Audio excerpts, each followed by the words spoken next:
Running Sentences presents Pirates, Politics, and Potentially Treasure, Book 2, Part 8.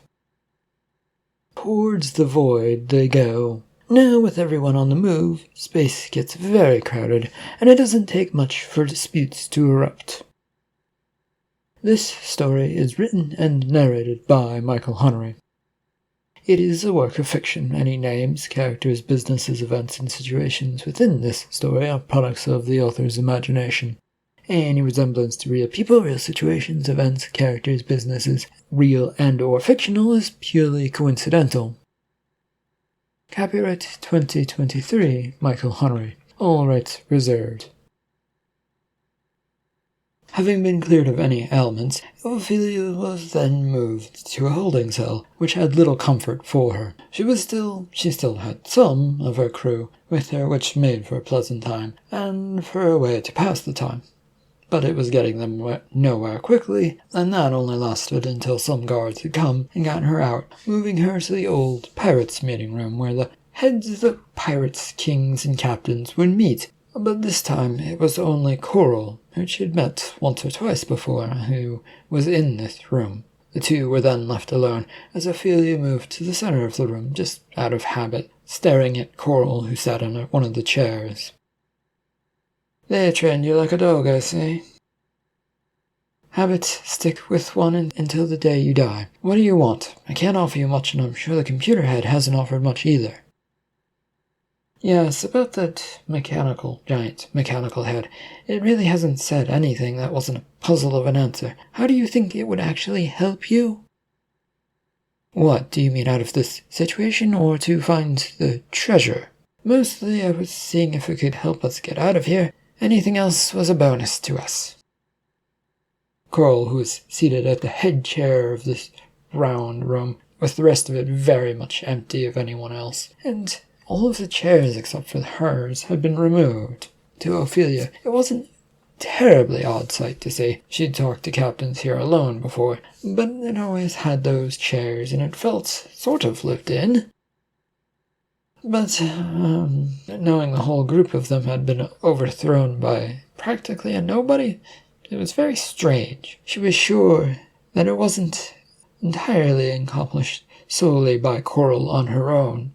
A quick study of the room did confirm that there was no one else here, though, which could potentially work in her favor should she decide to do anything. "Right, so no one here is actually useful then, are they, Ophelia?" "You could try the Black Cage pirates to see if they've returned." "Oh no, it's too late for them unless they come back. We're moving on to the best location where the treasure might be." "Good for you, then. I don't know why you need me, Coral. Can I and my ship leave? We don't want to be here." There was a moment when Coral rose from her chair, standing up to try and tower over Ophelia. There was definitely something dark about the way she smiled and how it curled around her face. "You're the last connection to the pirates who ruled here. I don't think you can leave, not if the pirates who now run this place have a say." "Aren't you running things now?" No, I am mostly a figurehead for pirates to feel comfortable with things. The real power lies in all of them and their votes. Your fate will be voted upon shortly. As for your crew, well, I suppose they can leave, since we don't really care about them." "You don't want them to join you?" "Those useless fools? No. Now take her away, guards." Two robots appeared, and before they could do much of anything, Ophelia had turned and headed for the door. They were quick to follow, to make sure that she did not do anything. Queen Strand sat on her grand bed, which was across from her husband's bed aboard the sprawling Tiger. It was a semi-yacht that was really a military ship designed to look like a pleasure craft. In that regard, they'd given up separate rooms to fit in all the defensive and offensive capabilities that it needed. Her husband sat at his desk next to the bed looking over some paperwork. It was a sort of office, although they did actually have real offices, should they want privacy. "I've heard that the GCS Bruiser is about to set sail. They've sent everybody aboard." Yes, no doubt Utility has some sort of plan on how to do things. It will fail spectacularly, though, and we will swoop in and fix everything. Like your previous attempts to get through. He looked up from his papers and stared at her, to which she stared back, not giving an inch. It was the truth that she had hidden many of his failures for the betterment of the Empire, and his many expeditions out to this void. Yes, my failures. What point are you trying to make, dear? Why don't you care much about them heading there? He put aside his work and pushed back his chair from the desk and sighed as he crossed his arms, studying her and then thinking a bit. Unless they've discovered the way in, then they're just going to throw themselves at space and hit nothing but terrible space disturbance, which might destroy their ship if they're unlucky. It's unlikely something, so why worry about it? They may get through, though, and I've heard some rumors that they've found one of the old pirates who put the treasure there. What rumors and stories have you heard? How did you hear them, by the way? Spies and hiring the right people to listen in for us. What we always do. The pirates they have, this old figure, is a Carlos Bart, who I've heard about in old tales my parents told me. There was some curiosity now in her husband's eyes, which is what she wanted. He was always one to like stories, and to have them fed to him on a platter, making them easy to digest. The only problem being that she didn't know much about the things, other than that there were stories, since her parents never really actually told her that much. And you think he will get them past? He might. Why, now are you interested? The king, while he had been leaning forward during her little tale about how she knew Carlos Bart, during her little story, he now found himself leaning a bit backwards, relaxing. Tried it before with pirates, I mean. What? Old pirates who once hid the treasure? Yes, one of our admirals knew an old alien who was a pirate, and they were also a pirate at some point themselves. So with them I headed to the spot pointed out, and do you know what happened? Failure? Yes, once again, failure. This time, though, it will be very different, and we managed to actually get a bit further in than we usually did on that time. This group, this led by Utility, won't get through. Don't worry about it. We will. How will we? He smiled and held up a piece of paper. How about for once you trust your husband that he knows what he is doing? She looked at the piece of paper, folded up in his hands, and then at him doubtfully, but decided not to press the matter. Unless things went terribly wrong, which she plotted for just in case, this would be interesting to watch. Getting up from her bed, she took one last look at her husband to make sure that he knew she didn't exactly trust his words as she walked away. Demon sprinted up and down the hallways of the GCS bruiser, avoiding those figures he knew, in search of Keeper. He didn't have much to share with the former pirate, but he wanted to make sure he was appraised of the situation, and that until lorded over him that he had this information. To have discovered something while this prisoner had sat around doing nothing was amusing to him. How hard had Keeper pushed to keep himself separate, and now he could barely do anything at all. There was, however, a large problem for Demon, since he couldn't find this alien he was looking for anywhere. He loathed to stop any of the sailors to ask them questions, since they would ask questions in return, but at this point, having visited a bunch of places with no luck, he finally came to a stop next to one sailor who was mopping a bit of the floor, and he took a moment to see if they would pay any attention to him, but so far no luck. "Excuse me, good alien." What is it? I've got work to do keeping this place clean, which is hard to do with you running around. And before you claim you aren't, I've watched you go up and down this hallway at least a few times. Demon was about to say that wasn't true, but merely nodded along. Best to keep things going. Yes, okay, that was me. Sorry, I think. But, I think I'm a bit lost, so if you could help point me in the right direction. As long as it gets you off this hallway, where are you looking for? Not where. An alien, named Keeper.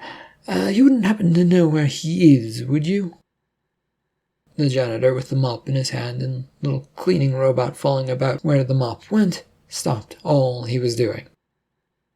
This was followed by an incredulous, "What the fuck?" look from them. This included the robot. Why would I know that information? Oh, I don't know. Don't all janitors know the ins and outs of ships to the millionth degree? Isn't that your job to know it all, this layout and everything? Knowing locations, sure. Not aliens. Why would we know aliens when they spend forever looking down on us? We ain't nothing to them, and they ain't nothing to us. If you'll excuse me. The janitor took a few steps away, began mopping again, but the demon wasn't about to let this go. No, there was a chance to get information here about Keeper, even if there was a claim that this janitor knew nothing. Listen, I don't believe you. Like I fucking care. Go away. Find some other hallway to haunt or something. This is none of my business. Point me towards where one might be taken by a few guards. Why? So I can bother someone else? There was a dubious look from the janitor as he tried to figure out what to do about this, but then just pointed down the hallway. The torture room near the hold, plenty of weird things go on there. Take the stairs up and you'll find it pretty easy. That's all I can offer. Nodding, Keeper ran past. President Utility slowly approached Cordite's group, who were confronting Carlos Bart. He stopped more than a few feet short of getting too close to them, as his eyes were directly on Carlos, who looked undisturbed by all of this. He was even grinning a bit, showing his terribly sharp teeth. What is this? Truth? They said you wouldn't talk to me. Well, I don't know. I don't want to now, Mr. Carlos. You're of no use to me unless you're willing to talk to Cordite. A filter for information, if you will. He tells me whether or not you're full of shit. I am not a filter for shit. Fine, you are not that, Cordite. Can we get to the point at hand? The truth is remaining hidden with this Carlos Bart? I freely admit I am hiding things. Carlos took a step forward towards the president and was instantly stopped. Two guards came out off of a nearby wall, unseen by any of them, robotic in nature, and instantly were now beside Carlos as they grabbed a hold of him with a tight grip. Then you are useless to me. Truth is appreciated, but we can get through this without you. Take him away, please. The guards began to drag Carlos away, but who was grinning more and more. None of this seemed to bother him one bit, which was a bit disconcerting to Utility. Still, he had enough people to push through the void, so one more wasn't going to do all that much. Pity he wasted his time. Could have helped out, but he and his former pupil have made their choices. Utility had turned to go back the way he'd come, but came to a stop after a step, when he spotted a figure of Keeper trying to hide. There was a large plant that was very thin-looking, and in a bigger vase than it probably should have been, but it was there, and behind that, which was being used to try and hide Keeper, behind it, but hiding was apparently not the strong suit of the former president in this, when the plant really didn't offer any protection. What are you doing, Mr. Keeper? Realizing he'd been discovered, Keeper stepped out and gave a short wave hello. Oh, I was looking for my associate, the one whom my fate is tied to. What is he talking about, Mr. Utility? A deal he made to help me out. His associate refused to help then, if his associate refused to help, then they would both be deemed useless, Mr. Cordite. Times have changed mostly, though, so I don't think it's entirely necessary to keep up that bargaining. We can consider that part, Mr. Keeper. Really, no more need to worry about Demon, then. Utility gave a sharp nod of his head yes to this. What deal did you cut, Mr. President? President turned and smiled towards Francis in a way that said he didn't need to know that. Why, by the way, Keeper, are you looking for them? Other than to probably try and feed them some sort of information? I thought he'd want to know about his old associate, Mr. President. He already knows about him, and refused to help. Don't worry about it. Now, if that is all settled, we will be underway shortly. Please remain in your cabins until I call for you. With a look that told them to scram, Utility wasted no time in marching away. The bridge of the Grogian ship, the Sprawling Tiger, was quiet, which, for the captain of the ship, was great. His only distractions, though, were the constant commands that came over his communicator from King Valence. Slow down, speed up, watch where you're going, on and on these came, in intervals of 5 to 30 minutes. And they just kept coming. His crew kept to their jobs, ignoring their ever-annoyed boss, who was now dead set on staring to the front window of the ship, towards nothing in space before him. A crackle of noise came to life in his ear, which could only mean one thing. I thought I told you to slow down, Captain.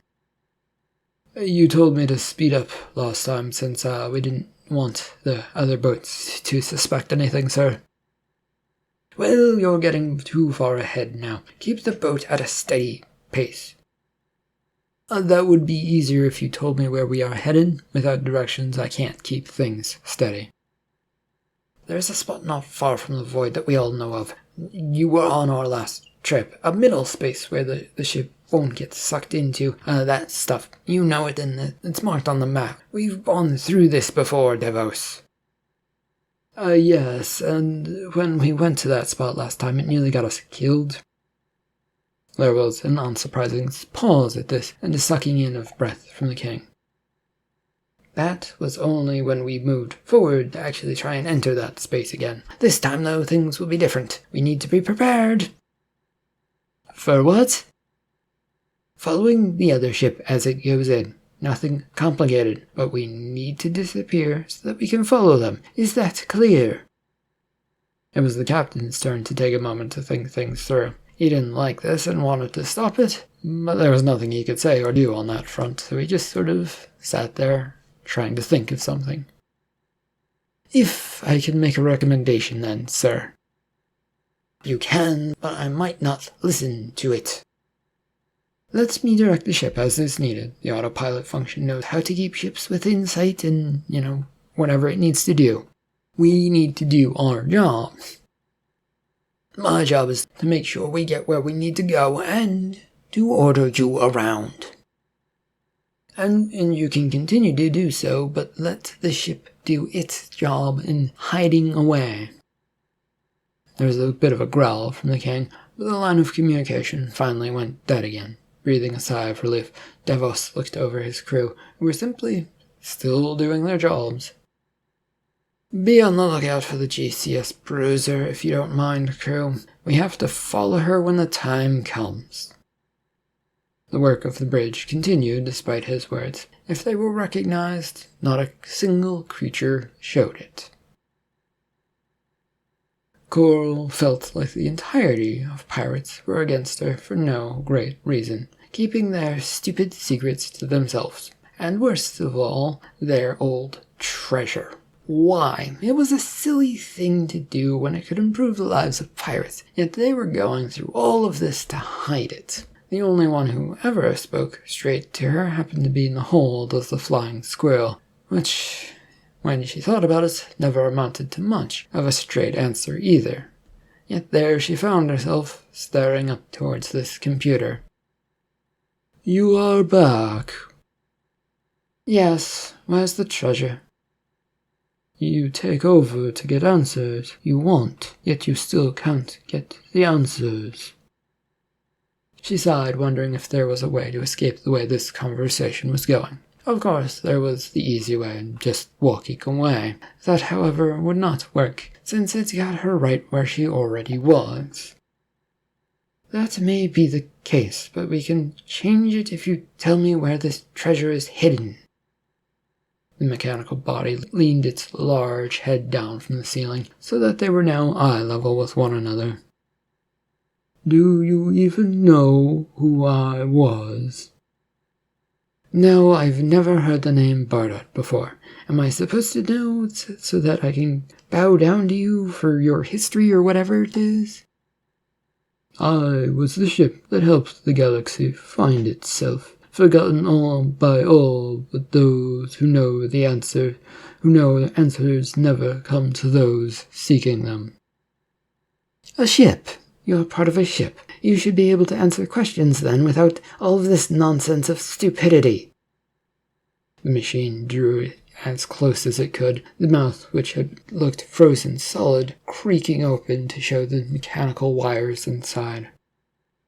You will never find the treasure. With lightning speed, it withdrew and was back on the ceiling. The prison cells inside of the space station really had nothing to them. A single cot and a bucket for refuse. And Ophelia was surprised that either was really offered, and that pirates hadn't really skimped out on that, but she guessed that times were changing as she walked about her cell room. To try and escape, but no. She was talking to herself to pass the time, having had a full conversation before this about whether or not the bars on the cell doors were hard or soft metal, a decision she couldn't quite decide on, even after pressing on them to see if they would bend. Come on, something happened to liven up my day of not doing anything. With a click, the door to the cell opened and swung outward with no one around. She stared at it suspiciously, and then around at the cell. If there was one thing she wasn't about to do, it was simply walk out there like nothing had happened. Hello? It took me a while to get into the system to find you. My apologies. Bardot? Yes, it is me here to help you a bit. The least I can do other than call back the other ship. Ophelia had taken one step towards the door, not entirely believing what was going on. Then came to a stop, looking towards the ceiling, where it sounded like the voice was coming from, or might be from, but she wasn't entirely sold on that.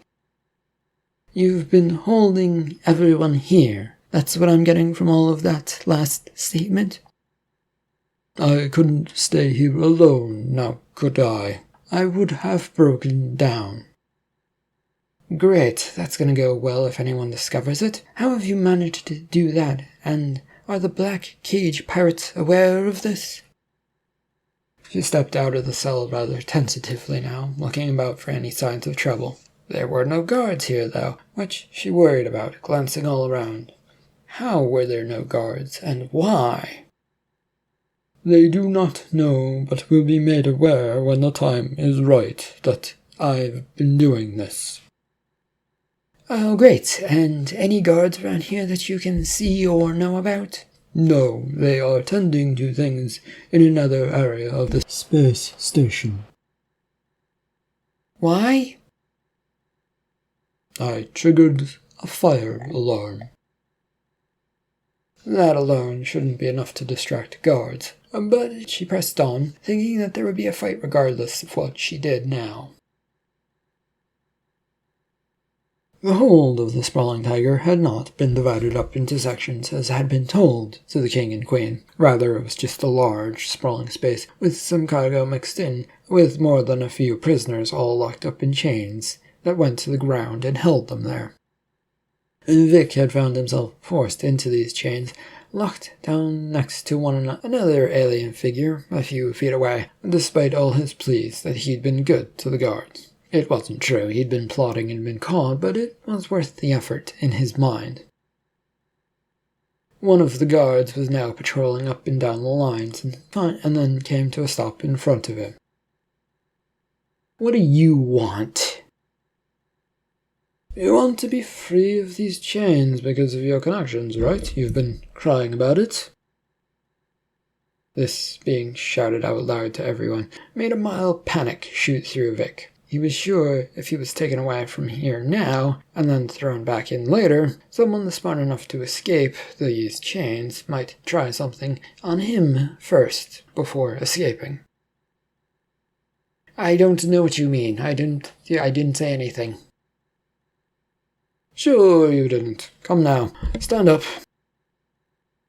Vic looked at the alien with its weird long tentacles, surprised. They expected him stand up? Wasn't he chained to the ground to prevent him from going anywhere? They would loosen chains to allow him to eat, but that was it. He was chained. "What are you waiting for?" "Well, for you to loosen these chains, shackling me to the ground. What else would I wait for?" "Oh, you were never shackled to the ground. We wanted you to think that when we first put you here, but no, you are free. And now all of your friends and enemies will see that." To prove this, the guard reached down, grabbing hold of Vic by the arm and yanking him upward. There was no resistance from any of the chains that had held him down, and in fact many of them simply fell away from him. The thought of struggling to try and get free was there for a fleeting moment, before he realized that the tentacle grasp on his arm was far too strong, and it was soon joined by another tentacle on his other arm, stopping really much ideas of anything. "This is an outrage. You're using me." "Oh, you've used the Grogian people for whatever reasons you've wanted, and now you're complaining that we're using you?" With a growl, Vic shut up, since he wasn't going to get anywhere with this conversation and was beginning to get dragged away, but then decided that was a bad idea. "Note, political prisoners, that none of this is my fault. It's the King and Queen's fault. They're the ones doing this." "Talk all you want. These creatures know the truth. You sold them out for your own freedom. You're free of your chains that were put on you. Escorted out easily through this prison." Receiving several glares from those he passed along with Xalia, Vic now decided that really shutting up was the best option, as they left the hold.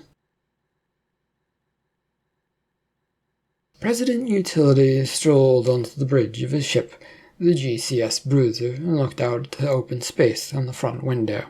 It was mostly an automated machine, but there were still a few sailors here, mostly to keep things in check, and the captain of the ship was here as well. "You called me from my office. Why, Captain Beaumont?" "Sir, you were told me to watch out for your Grogian royal ship." "Yes, I did. What is it about them?"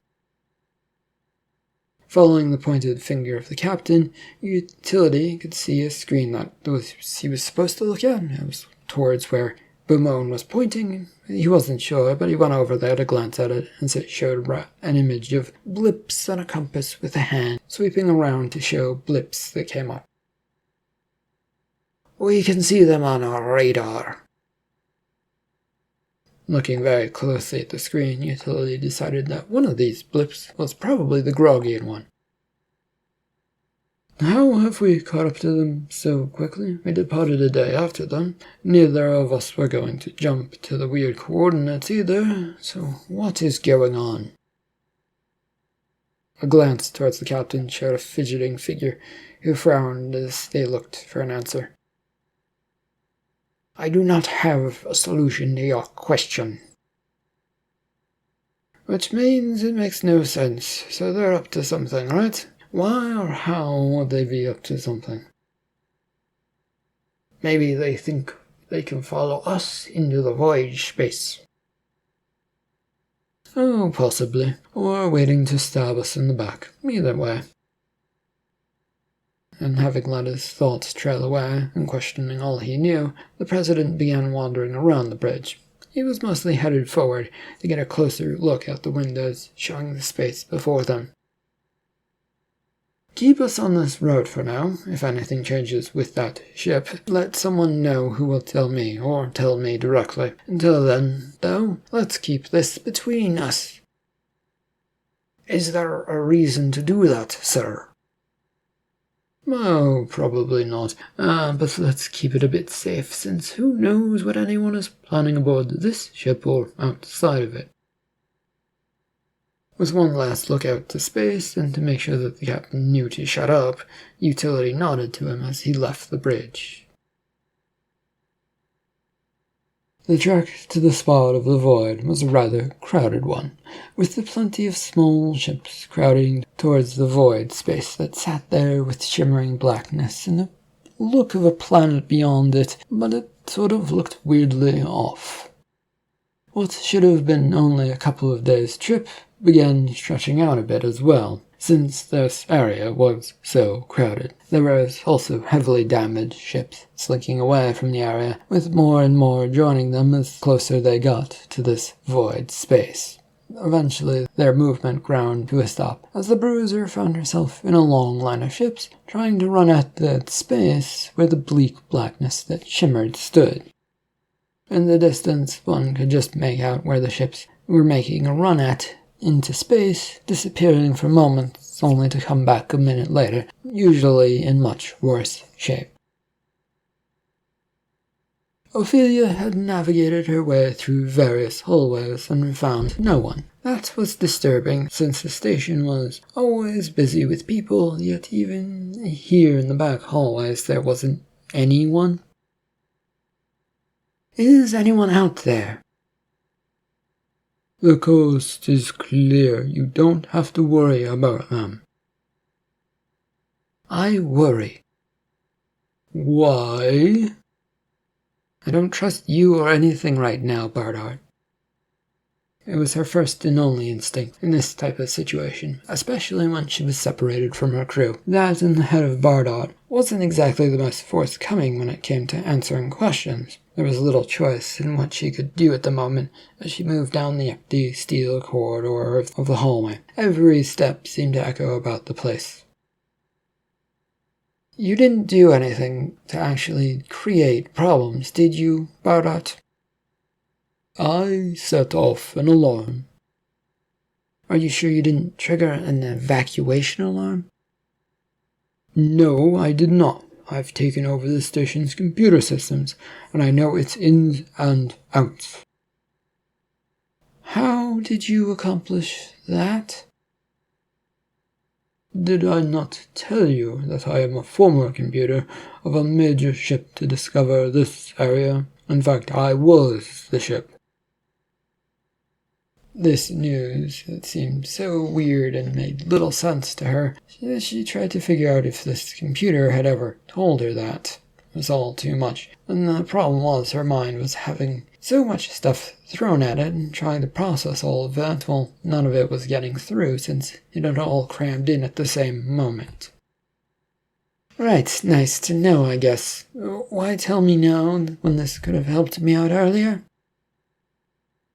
It wouldn't have helped, and you would have been suspicious of me. She was, truthfully, suspicious of him now and before this, and this now only doubled down on that. Something was going on in her mind that said, what the fuck? The sounds of footsteps, when she wasn't taking steps, came from behind her, forced her to stop and look. There among the shadows, and slightly bloodied, was Carol, with a long saber in her hands. Well, what a surprise! You escaped. No, not really. Bardart let me out and said he took over. Don't rat me out. It isn't ratting you out, it's simply telling the truth. Coral growled and tried to rapidly approach Ophelia, only to falter and trip over her own feet. There was greenish blood all over her legs as she scrambled back up. That's what happened to my space station then? I honestly can't say one way or another if that is the case. I don't know what's gone on with your space station. Barda might have a better answer for you. I, on the other hand, have been in a prison and am freshly released from that cell. I may have sent a few pirates the wrong message about things and how they were, but I didn't start the riot that occurred. You call what you just said not starting a riot? Now balancing with her sword at the ready, she moved with purposeful steps while glowering at Ophelia, who merely stood there waiting for some sign that she should do something. Her mind, though, had slightly short-circuited a bit. Ophelia could hear the orders in her mind to run, but the rest of her wasn't exactly cooperating at the moment. Trying to kill me won't get you very far. It will give me the satisfaction that the last of the pirates associated with this station, which had some leadership, is dead. There was a soft shake of the station, things moving about like it had taken a hit from something. It shook them a bit, but didn't move them too much. Whatever it was hadn't reached the interior too much yet. Both ladies looked up to see if Barda would provide an answer. Oh, it seems the Black Cage pirates have arrived from their latest failure. And they're probably going to go after you and me, aren't they, Barda? Why would they do that? Well, I did tell them if I led Barda to freedom that the treasure would be mine, but we didn't get that far, having been distracted by this station. They don't care about me, by the way, Ophelia. I think they're only after you. The blade that Carol held made its way to Ophelia's throat. Well, I happen to have a very good hostage then, don't I? The nice lush carpet of the king's office was exactly what Valence needed in this moment. Too many things going on, and now they could barely move in space, thanks to too many ships being in the area. It was stupid, since they should be given the right of way with their insignia and all that. And it was still their territory. The refusal from the treasure hunters and pirates was just another thorn in his side, along with the one who sat across from him being that pain in the ass. Vic also was enjoying the carpet, with a happy, contented look on his face. Stop that. Traitor don't get to enjoy simple pleasures. Oh, I do too. Even the average Grogian has a right to nice carpet. The king shook his head at this ridiculous former politician. There was much to be said to him, though he was struggling to find a way how to say it. Do you, Mr. King, want me to ask you why you've brought me here? Or were you just hoping that I would give you an excuse that you can use to justify whatever reason it is you've brought me here for?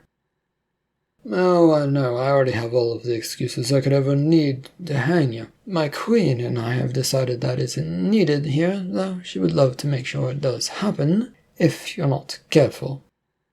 Vic's attention had shifted from looking at the rug to study Valence before him. The area was clean and nice, though very sterile, since it was a spaceship. What do you even want? It feels like you're here just to jerk me around and pretend that you have something to say. I despise aliens like you who are all about power and seeking whatever it is you want simply because you have power. To this, the king felt a grin circle his face as he smiled at this comment. Careful. You used to be the one in power and one ordering people around. I can easily throw you back into the hold at the mercy of those you've crossed if you want. They will see you as the one with the power, by the way. Lies they will see through that in a moment's notice. I suppose they could. Anyway, let us stop fooling around. I'm here to talk to you about your past connection with the Void. Your family worked on it or through it, didn't they? They were workers who helped facilitate trade through this area. They knew nothing about the Void until it showed up, and didn't tell me anything about it anyway. We've been through this. Yes, I just wanted to make sure that was the case. Why? The grin had never left the king's face as he sat back in the chair, enjoying this little tete-a-tete. Well, it seems the pirates are gathering old connections to this area in this void. I wanted to make sure we had the same sort of thing. I was doubling up on my options, so to speak. So I'm here because I'm some sort of connection? Yes, and we wanted to give you a new home where you could establish yourself far away from the Grogian Empire. How lucky for you. All Vic felt like he could do in response to this was stare at King Valance and his supposed offer. The end of Part 8, Book 2 of Pirates, Politics, and Potentially Treasure. Thank you for listening.